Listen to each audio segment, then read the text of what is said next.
welcome everyone to the NAF Research and Tech Talk series. I'm Nick Minar. I'm the Director of Research and Reporting at NAF. Just a quick bit of housekeeping before we get started. I just want to let the audience know that these conversations are recorded and posted to social media after they take place. You can visit the NAF Research and Tech LinkedIn page for a link to this recording after the fact. And then we also share it with the NAF group page on YouTube, as well as the NAF Educator page on Facebook.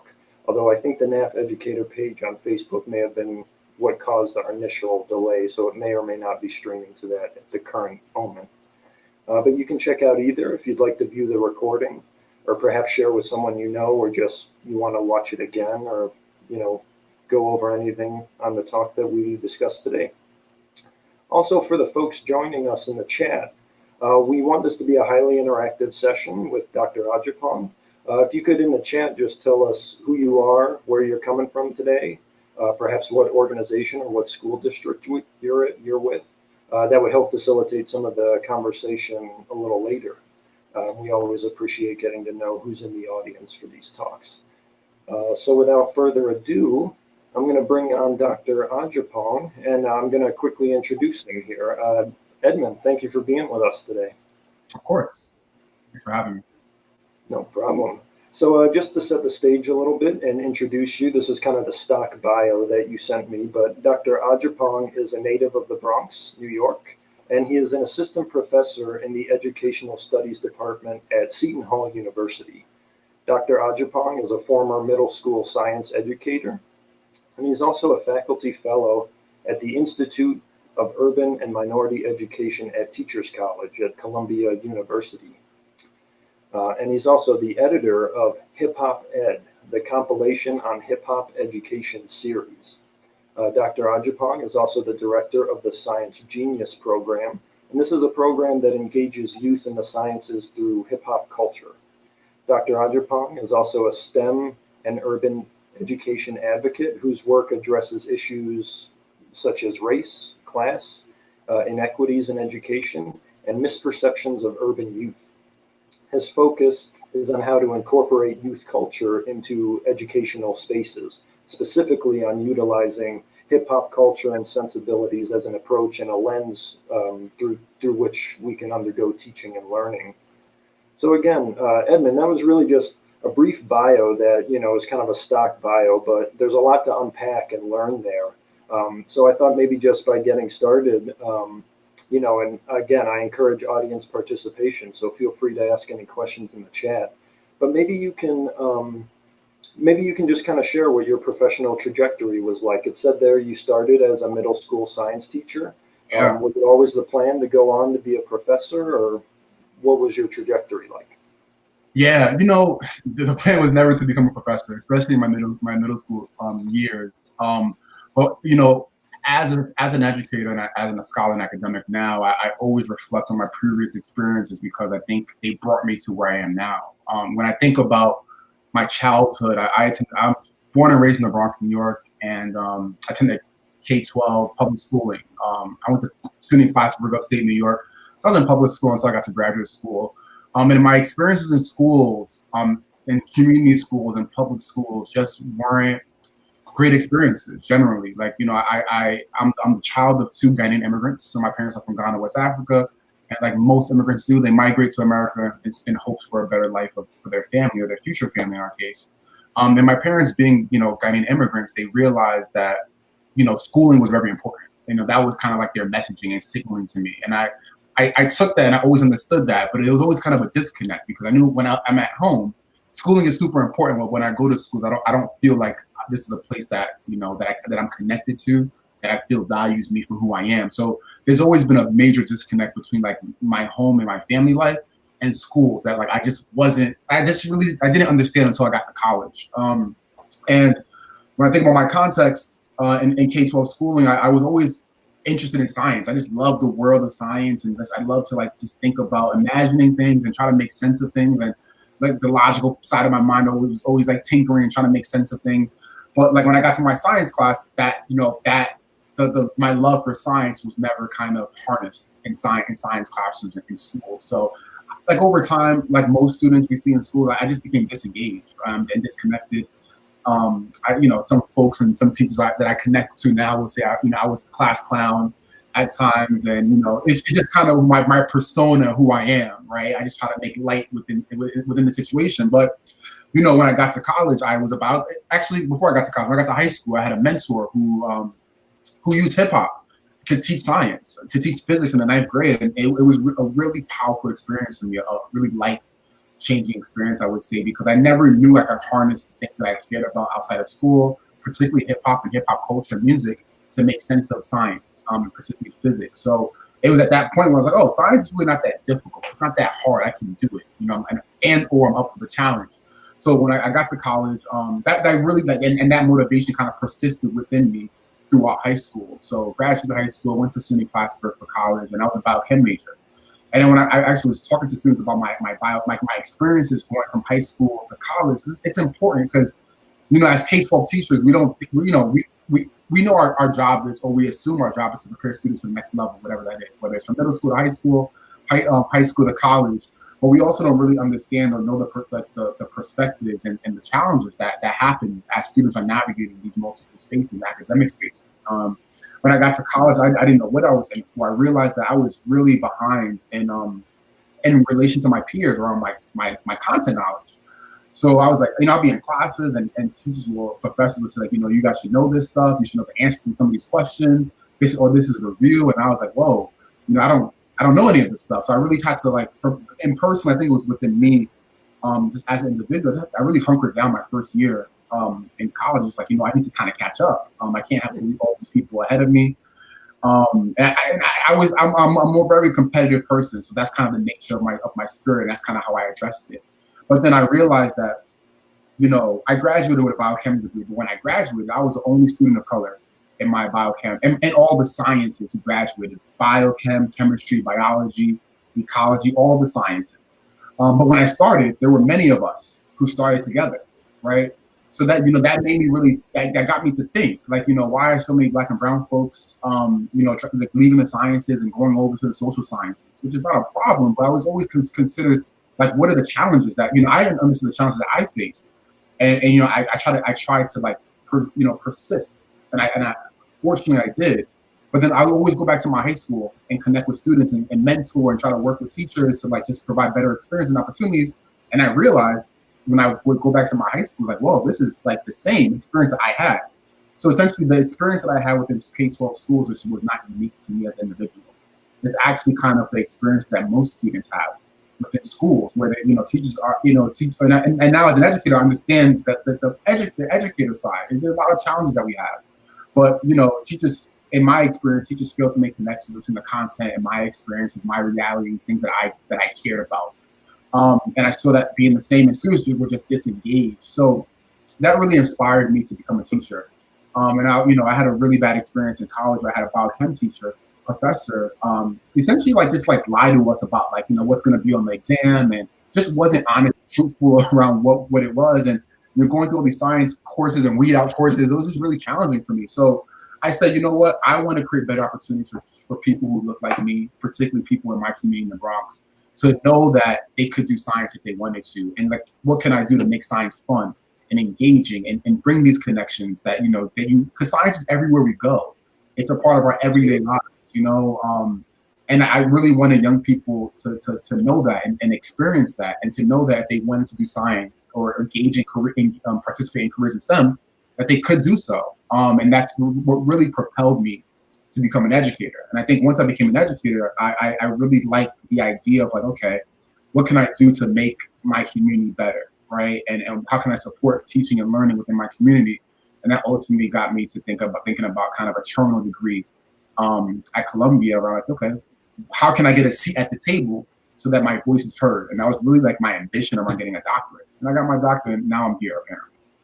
No small achievement. That's a fascinating trajectory. If you don't mind me asking, when you said in that 9th grade physics class, what was it about it that engaged you? What did that teacher do for you that, made you feel perhaps you walked into the classroom and you're like, this doesn't feel like school? What was it? Yeah, so that teacher was pretty dope, and what he did was he just incorporated hip hop into the classroom in a number of different ways. So some examples were just playing hip hop music as we enter the classroom, right? He just invited the culture into the school space where I've never seen it incorporated before. And that just made me feel welcome. But to be honest with folks, I run programs with hip hop right now. Initially, I wasn't buying it, right? Initially, when I first met this teacher, I was like, oh, like, what is this? Is this a gimmick? Like, what are you about? Like, are you trying to con us, or are you trying that hard to convince us to do science? But over time, we built a rapport, and I realized just how authentic it was. Like, that teacher was a Black male teacher. He looked like me. He talked like me. He was from the neighborhood. He was from the community. So he understood, the things that we were going through. He understood our challenges. He really understood us as students outside of like the context that teachers might see as he was in schools. And it made me comfortable enough to like take risks and want to participate and engage in science. But it also allowed me to see that there are actual connections between science content and things that I care about and things that align to my culture. So for example, I never forget, we're talking about pendulums, right? There's physics class, we're talking about pendulums, the swing of the pendulum, the velocity of the pendulum. And we're like, you know what? We talk about pendulums and we talk about grandfather clocks, but we use an example of like 50 Cent was big and G Unit was big at the time. So like, let's look at 50 Cent's G Unit chain, the G Unit chain that spun and and we said the chain is a pendulum, right? And if we make sense, like we try to guess the weight of the chain and then try to do our calculations just based off that example. But just that example and connecting it to things that the students were familiar with and that actually we care about change and jewelry, I guess, right? But we care about the hip hop culture, and we care that teachers were incorporating that in their lessons. That is what hooked me into the class and got me thinking like, whoa, science is really not that far-fetched. It's not that far from me. It's not that inaccessible. Like, I can make connections between my culture and try to make sense of these phenomena, and try to navigate my way through science. Wow.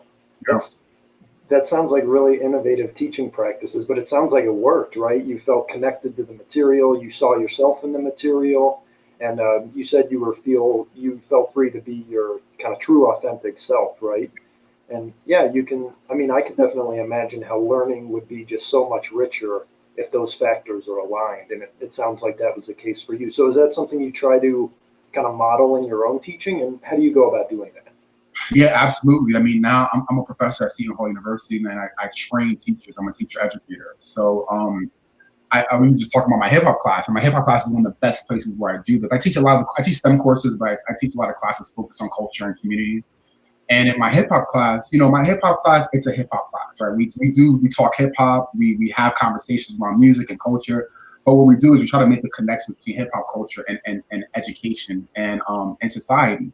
And what I find is that obviously hip hop is a culture that was created by Black and brown folks in the Bronx, but it's a multi-billion-dollar industry. But we are able to have conversations around race, around culture, around class, around a lot of the isms, gender.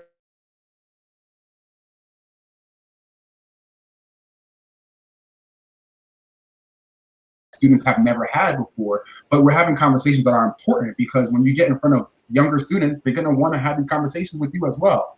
So in a sense, it's kind of like training teachers to be number one comfortable with having these conversations, but also it's a place for them to kind of develop their competency around race, around class, around gender, around ability, and then let's be critical of one another. Let's be critical of society. And think about, what's the best way to have these conversations. So I try to facilitate these conversations and model the best way to start having these conversations, because I think it's important for teachers to be able to do that with their students as well. So, the modeling is super important. And also just the intention of deliberately sharing with students, what am I doing and why am I doing it? I try to be very thoughtful with my students and share with them my thinking process around all my decisions in the class, because I reach out for students for feedback often, but then I want them to understand why I'm making certain decisions, so they understand the context and how I'm thinking about things. Right. So you're trying to model a transparency that one professor in college did not model for you. Right. And do you feel like that? I imagine in interactions with students like that are not strictly one way, right? They're bi-directional. So not only do they learn better, but I imagine you learn more as well, right? Is that also the case? Yeah, 100%. Like, I just, people, we're just never, Maxine Green has this philosophy around like the idea of becoming. Like we've never arrived. Like we're always becoming our true selves, our more authentic selves, right? So for me, it's like becoming, I'm always learning. I'm always willing to learn. And as an educator, we always have to be open to learning and listening to different and varying perspectives, right? So in my classes, I welcome all perspectives, right? As long as we're having a respectful conversation and we're not intentionally trying to offend folks, that's like, we have to be respectful. But, I welcome conversations because if students have different perceptions around race, that they've never been able to talk to anybody else with because they're not comfortable, or they're talking to other people and might be getting like, wrong perceptions or realities around these issues. It's important for us. It's important for students to be able to bring that in to the classroom so we can make sense of it together. So, when I teach my classes, I the most important thing is building that community amongst my class and my students, including myself, because I'm a part of that community as well. So I try to model like what that looks like and be graceful for students, right? Like there's no wrong answer, there's no wrong feeling, there's no wrong emotion. Our goal is just to be better after each class, right? To have a better understanding, to understand others' experiences, to try to empathize with other people, so that we can utilize these understandings in our practice when they become teachers. Gotcha. Well, to be fair, I did do a little bit of research on ratemyprofessor.com, and you are rated extremely high. And you even had one student who said, Dr. Adjapong is the best teacher I have ever had. And I've never, I'm paraphrasing, but never felt so connected to the material. So obviously what you're doing is connecting the students. I would like to, if I could really quickly, just ask a question from the chat. This is from a member of our staff, actually a member of my team, the lovely Dee Chambliss. And she was just asking, so in your experience, how do we help NAF educators that we might work with in our work? How do we invite them, or how do you kind of make that pitch to invite culture into the classroom? Yeah, great question, Dee. I think for me, I think there are a bunch of different ways of doing it. I think the way that I like to address inviting culture in the classroom is, number one, I like to always like look at systems and structures and institutions through a historical lens.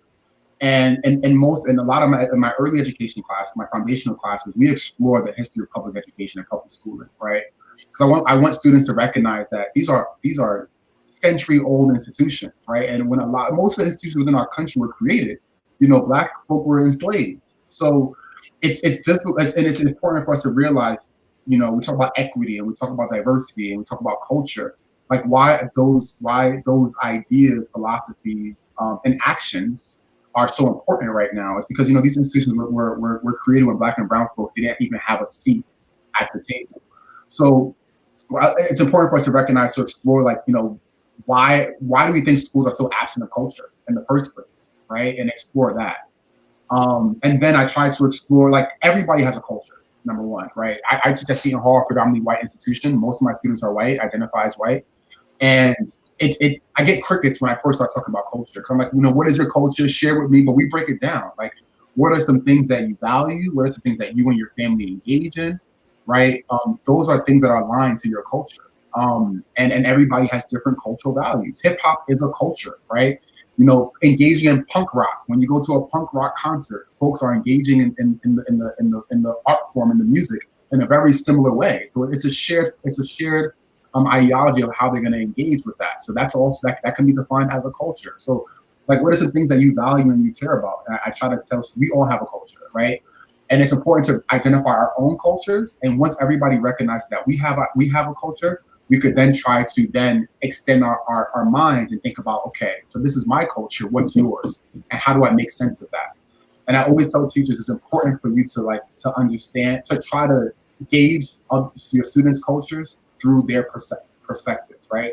Because I can come into a space and say, I taught Black students before in the Bronx. I can go to Baltimore and teach at a predominantly Black school and assume that it's the same thing, but it's completely different, because students in the Bronx and students in Baltimore, they're completely different. Students in the Bronx and students in Brooklyn are completely different oftentimes. So it's important for us to elicit the culture, our understandings and perspectives from the students. So how are we creating opportunities in the classroom where we're inviting students to share with the educator and with each other what they value, what they care about, what's important to them, how they engage at home, right? And then using those understandings, right, try to make connections between the content, between our classroom environment, and try to allow students to bring the things that they value and care about into the classroom.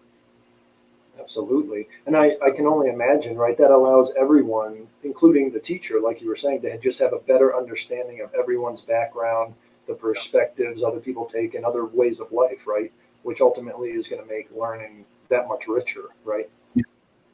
So this actually very closely hits on a topic that I wanted to kind of take a look at with you, if you didn't mind, and that's the notion of kind of decolonizing the education system. This is a topic you've written about, you've studied, so I wanted to get into this area a little bit in case there are folks in the network who maybe are not as familiar with this as you might be. But basically, now you've written about this, as I said, and that it is important for students of color. So just to set the stage briefly, decolonizing education, as I understand it, kind of means rebuilding a school system that supports all students, all staff, all teachers, and puts forth the needs of all students and is responsive to the particular needs of each child. Yeah. So just as we discussed, kind of students of color and from low income, disadvantaged communities, traditionally underfunded communities, the education system has been negligent in these ways, and kind of you can see compounding effects across the lifespan and across time. But so when we say about decolonizing the education system, what does success look like to you, and how would you kind of move that needle in that direction? Yeah, we're talking about decolonizing. It's also a recognition that there's a dominant culture at play within these spaces, right? And there are dominant values that within our institutions that we all like to align to and adhere to, right? That's what we talk about. I did a talk the other day where they were asking me about code switching, right? And like, yeah, I understand the notion of code switching, but you shouldn't have to code switch, right? We should be able to, like, young people should be able to be their authentic selves everywhere they go, right? So when we talk about decolonizing, after we recognize that there is a more dominant culture that we align ourselves to, it's important to then dismantle that, right? And decolonizing is about inclusivity, right? We have to be inclusive all the time, but it's easy to dream about being inclusive, right? It's easy to talk about it, but how is it done within action, right? How are we taking actionable steps to decolonize, to ensure that folks are feeling that their values and their cultures and their beliefs are reflected within the space, right? And oftentimes for me, it starts off with having a conversation with your students.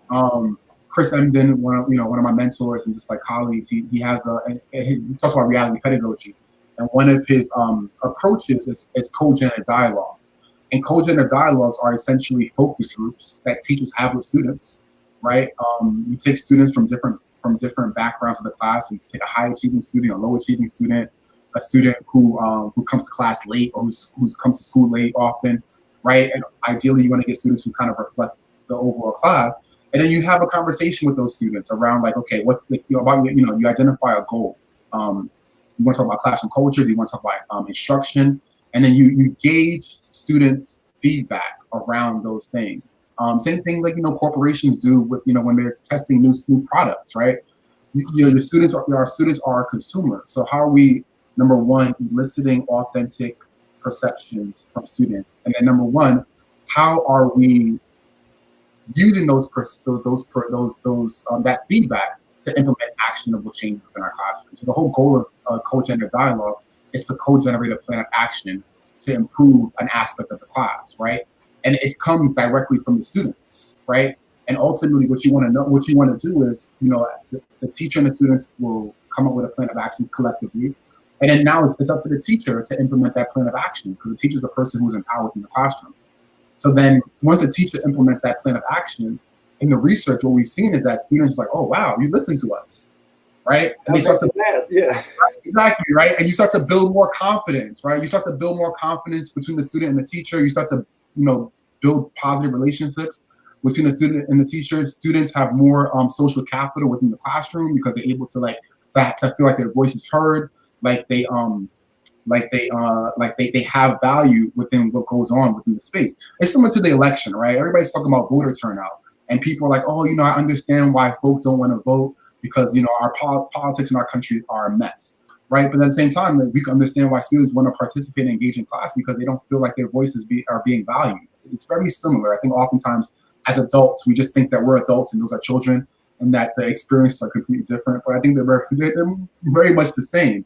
So, allowing students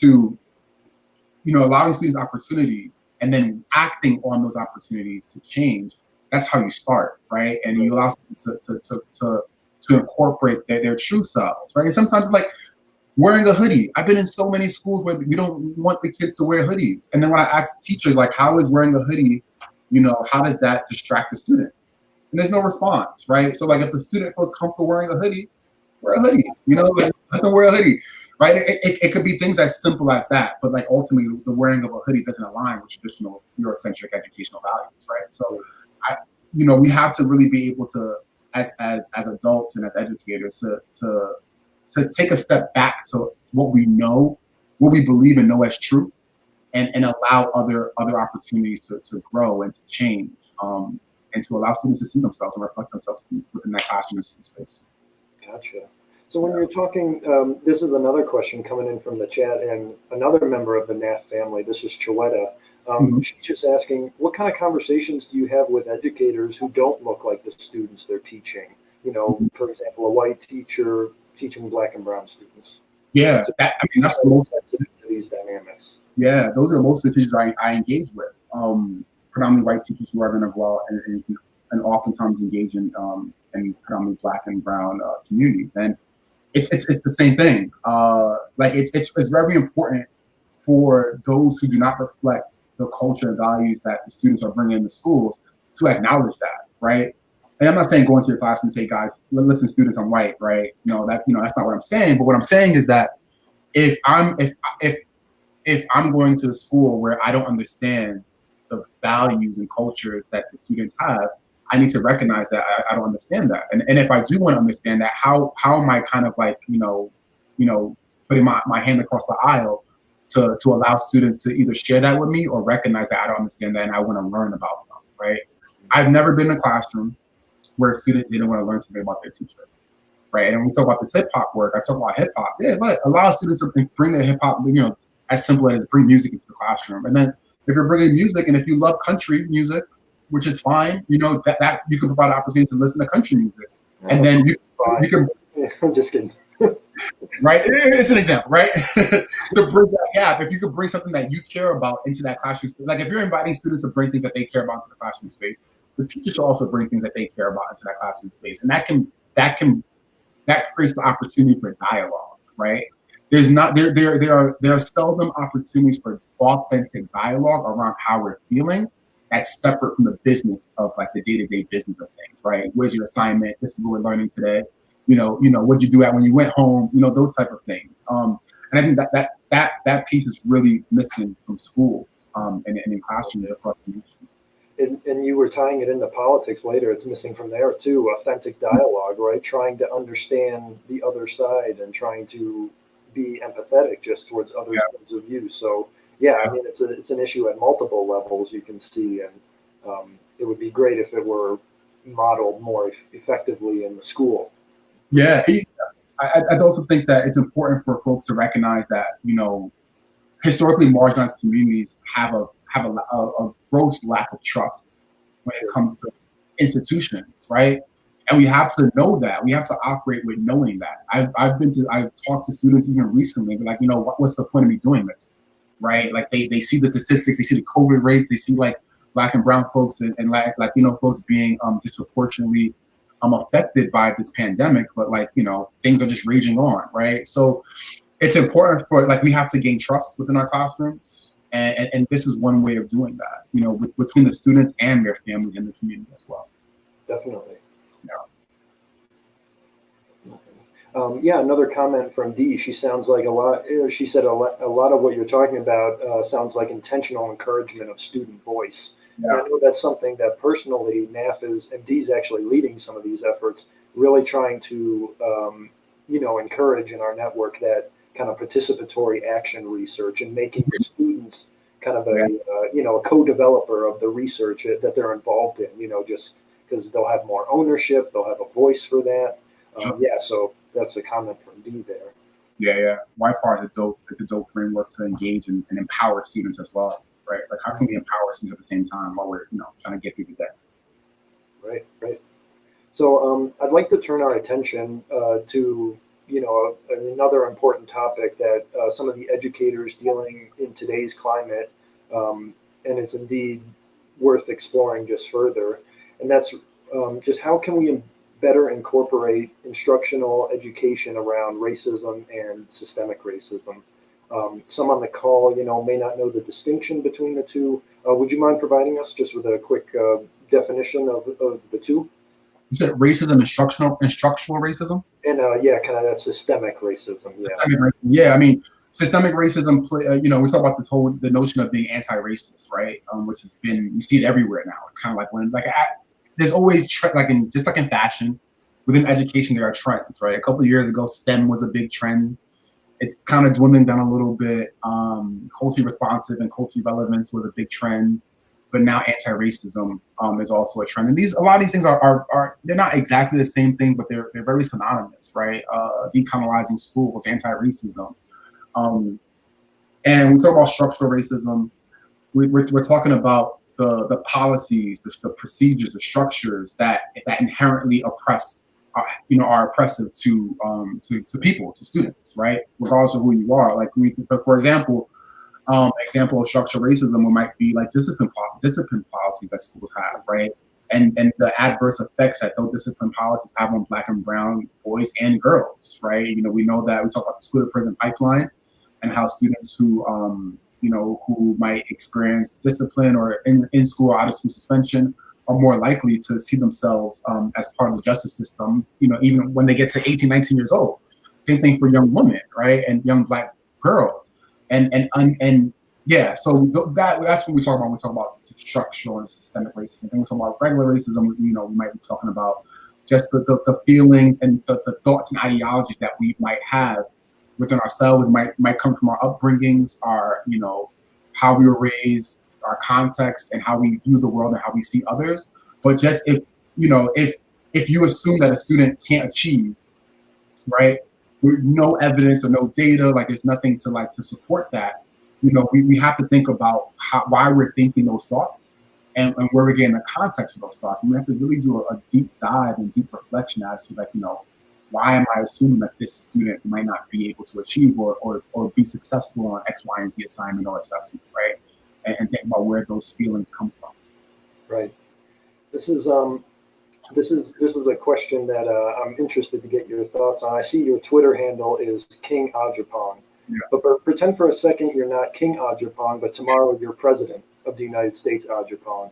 What are some of the first things you do to try to address this?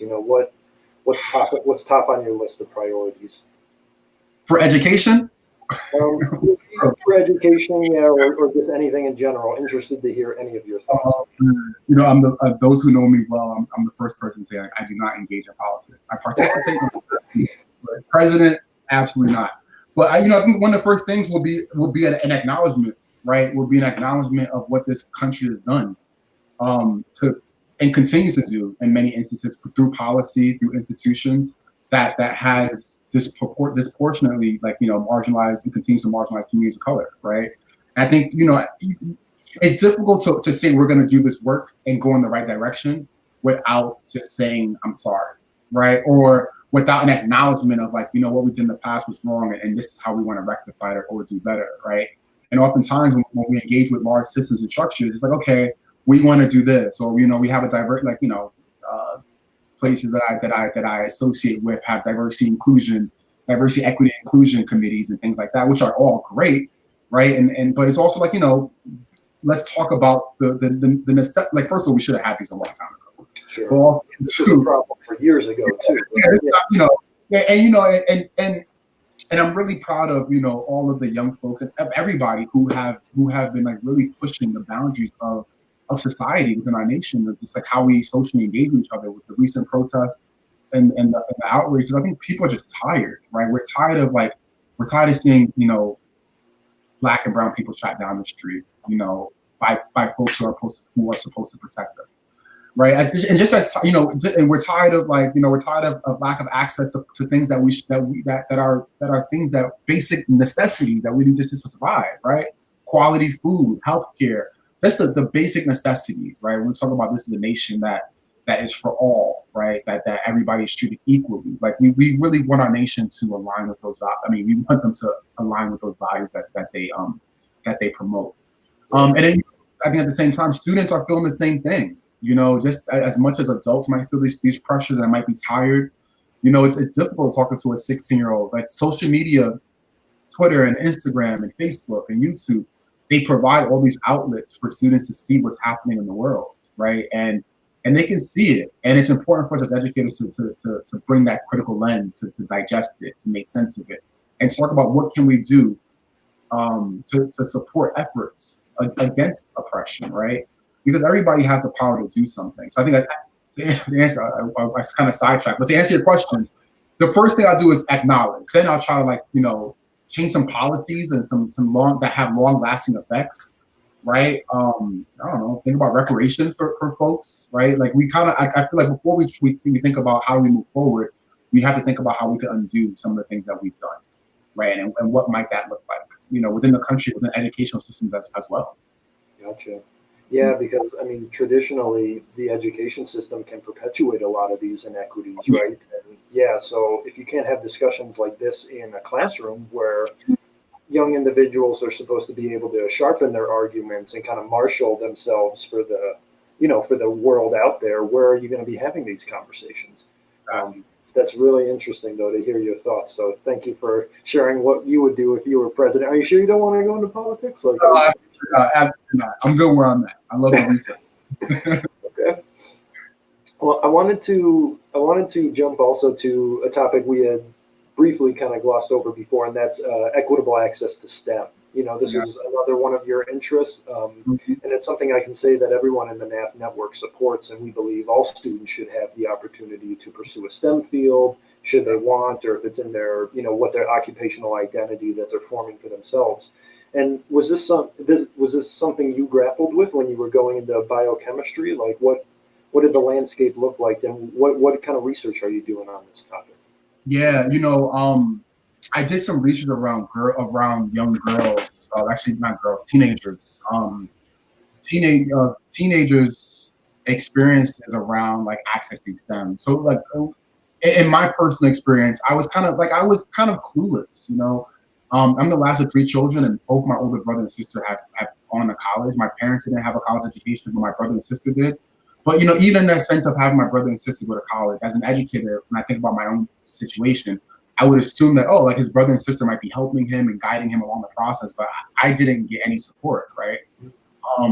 And when I reflected, I don't know why. I don't know if I was just too confident. I didn't want anybody to help me or whatever the case may be. But I was kind of navigating these things on my own and the major on my own.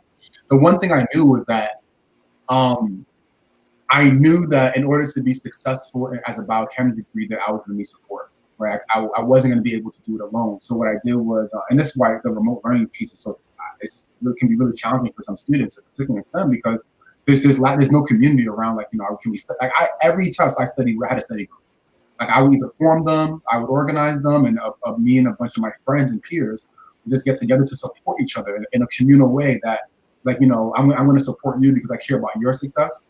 And I know you're going to support me because you care about my success. And ultimately, we can all be successful and win together, right? It's not competitive in the sense where we have to pit each other against one another.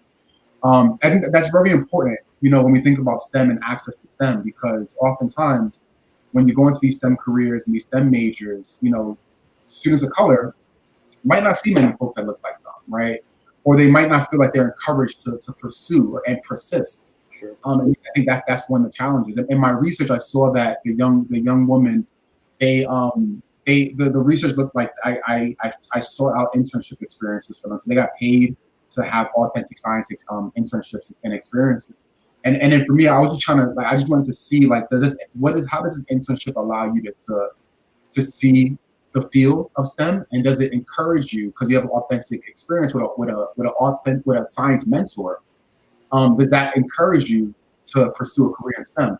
And the students did feel more confident in pursuing a career because they felt like they got a real life experience as to what it meant to be a scientist, right? And oftentimes when we think about scientists, when I taught sixth grade, the first assignment was draw a scientist, right? And all the students would draw like older white men. Essentially, most students would draw like their Einstein, their perception of Einstein.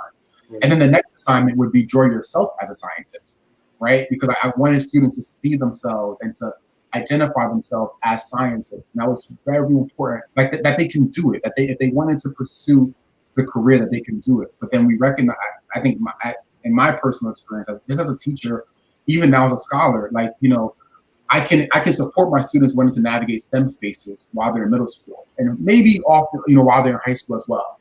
But then once they get to college, it's kind of hands off, gloves off. You have to kind of figure it out on your own.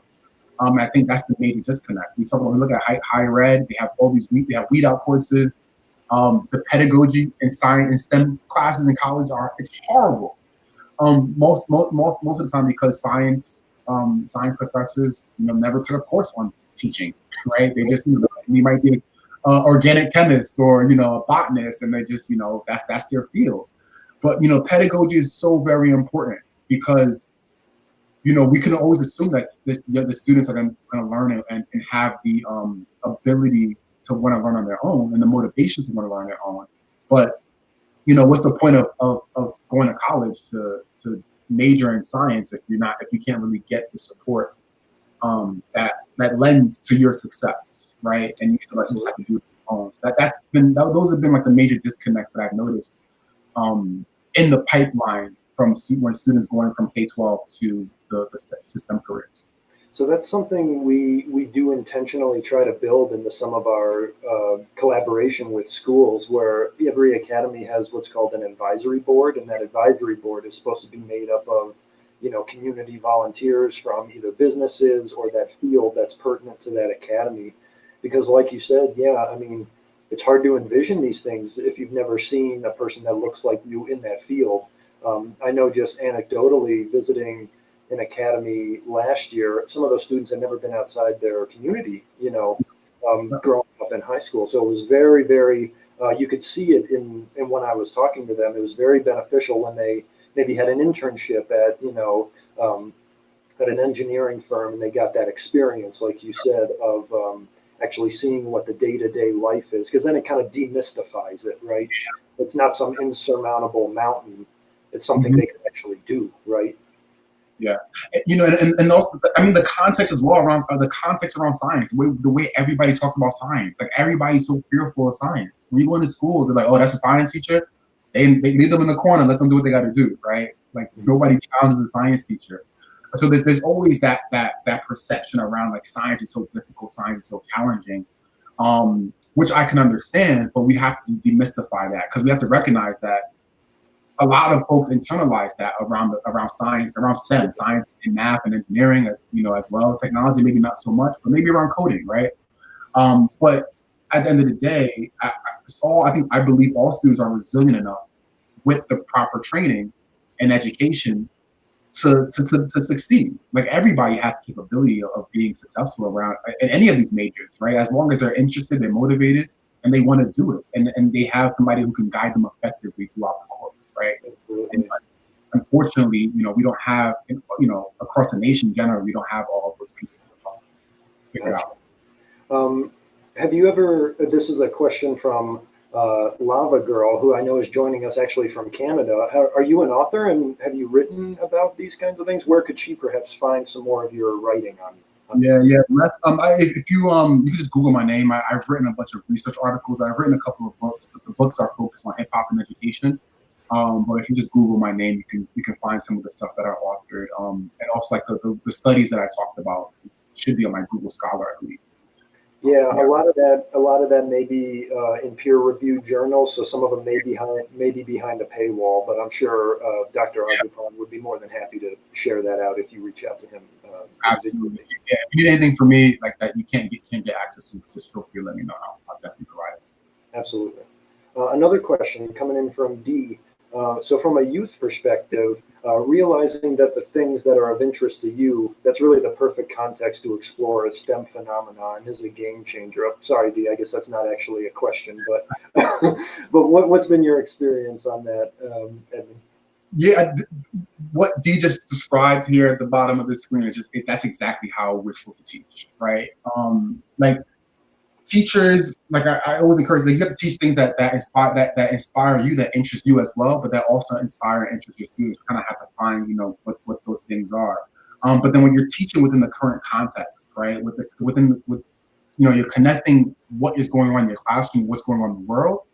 That's really how we hook students. I got a text from one of my students yesterday. He's a first year teacher in New Jersey, and I've taught him. I had the privilege of teaching him for 4 years at Seton Hall, and he's now in the classroom. And he's like, he's so excited. He got his first formal observation back, and he's like, I killed it. I'm so excited. I just want to share with you. I'm like, oh, what was your lesson about? He's an English teacher, and he said that they were starting talking about raising the sun, and he used the HBO series Lovecraft Country to make he used one of those episodes to make a connection between the book. And he said the students just loved it. And and that's what we have to do, right? We can't we have to assume that, students are engaged in the world the same way that we're engaged in the world, right? They're worried and curious about the election. They're worried and curious about how COVID is impacting their communities and how it might impact their families and folks that they care about. So we can't ignore these parts of the real world.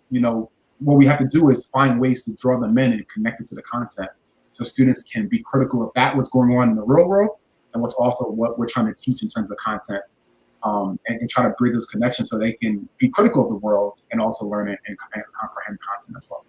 Absolutely. Yeah. We got another question here from Truetta. Yeah. You mentioned briefly earlier that what are your thoughts on community schools and really the impact those have on students? I wonder how what the thought of a community school is. Joetta, can you maybe define that a little bit in the chat when you get a second? Yeah. In my experience around community schools, community schools are the same thing as public schools. They're all synonymous. But community schools are more focused on having community partnerships. In my experience, I know community schools that have kind of like possibly health centers, like other resources for the community. I think that's necessary. Like anything we can do to bring in folks and parents in particular and families into the school without just saying we're here for a disciplinary meeting, right? How do we dismantle that? Like when we think about schooling, a lot of parents, like when I was a teacher, parents will come for parents' conference, and then some parents won't, and some parents would never enter the building at all. Maybe they're busy with work, the hour just on the line.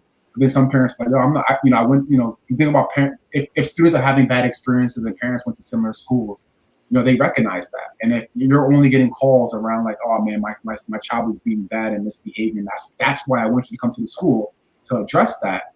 Those aren't the only reasons we should be calling parents and families into schools, right?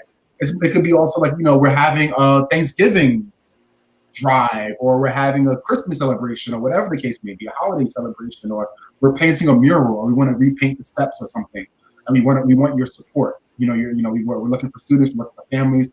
Come do something communal where we can just build, with each other, talk to each other, and get to know each other outside of a negative context, or maybe even outside of a teaching and learning context, right? Like we're all just human as well, and we also want to get personal with each other, so I know that this level of trust I can have with you, and leave you with my child, and I know who you are, you know who I am, and that works that way. Absolutely. We're getting close to the end of our time, but I did want to mention to everyone listening today that Dr. Adjapong does have a podcast, and it's called Three Educated Brothers. It's a podcast. This is the description about all things education through the experiences of Black men. Can you tell us a little more about that? Yeah, I have a podcast with two of my colleagues, two of my friends. We met at Columbia at Teachers College together. We were all kind of education majors in a sense, and We just like talking. It was kind of therapeutic for us, and we just have these conversations where we're just talking about education and our personal experiences within our context. So I'm a professor. Pat Williams, he works for NYC Men Teach within the Department of Education, so he works more on like possibly the policy side of education. And then Mark Pierre is a teacher. He's a high school English teacher. So we all come from different educational contexts, but we all share very similar experiences as it relates to the field. So we just come and talk about things and kind of want to demystify and just share our experiences and reality as it relates to education. Exactly. What are some of those experiences that have come up recently at all? If you've talked to those gentlemen about just the education space today and COVID and any commonalities there? Yeah, we so the last episode we recorded we talked about school reopening, and we were just having a conversation and just trying to we really just, we're experts in our own domains, but we try to tease out why should these things happen and why not, and we try to go different places. With the school reopenings, we're really just focused on who are the communities that are going to be negatively impacted if schools don't open, and who are going to be the communities that are going to be negatively impacted if schools don't open. I think we came to the conclusion that it's oftentimes probably the same community, right?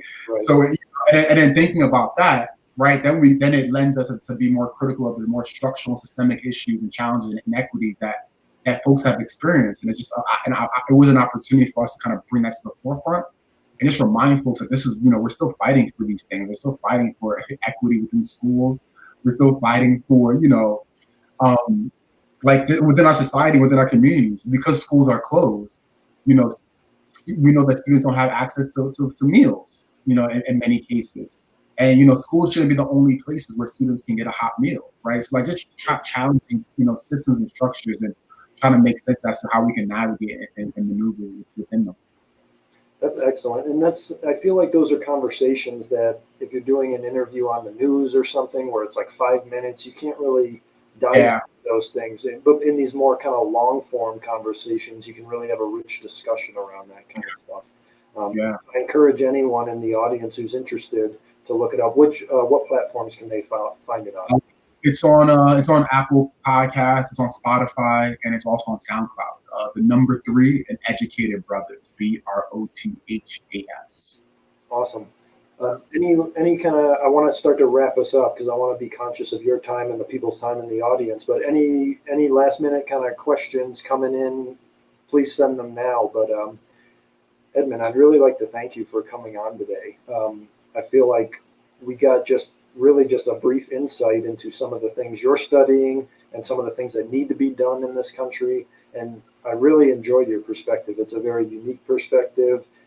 But the experience that you said you have experienced is not unique to you, right? It happens to a lot of students in this country. Is there anything kind of parting words you'd like to say to our network or any educators out there that we might be working with? Yeah, I just always like to shout out the teachers and the administrators and the folks within schools who are working tirelessly to keep these things running and operating. Your work doesn't go unseen. And just when we talk about equity and access within schools, it's an ongoing fight. And when we think about larger institutions within our nation, it's gonna be an ongoing fight. But we have to start at some place, and we have to be actionable. So if we're upset about what's going on in the world, we have to think about what actions are we willing to take to make things better and to provide better opportunities for ourselves and our communities and the young people that we work with. Exactly. It's time to put up or shut up, right? Yeah. You said it so eloquently. Just one of many skills I bring to the table. Yeah. But thank you for your time and thank you for the opportunity, to be reflective and to talk about some of my work. I truly appreciate it. Absolutely. I hope this perhaps isn't the last time we do something like this. But Lava Girl asked, how can people keep up to date on your work? They can follow you perhaps on Twitter or check out your school website. What are some of those? Yeah, you can follow the Twitter is a great place. And I have a personal website that I need to update. I was just thinking about that today. But Twitter is probably the best place to kind of follow my work. And I always post new stuff and my thoughts there. So that's probably one of the best places to follow me. Awesome. Well, thank you again so much. And thank you to everyone asking questions and participating. We hope, we hope to do more of these kinds of talks, these kind of more fireside chats with professors like Dr. Edmund Adjapong, and we really appreciate you tuning in as well. So I'm going to end the stream now, but thank you to everyone who participated. And remember, we will have this recorded and posted to our social media afterwards in case you came midway through or wanted to share the conversation with someone you know. So thank you again, and enjoy a Thanksgiving next week, everybody. Thank you again, Edmund.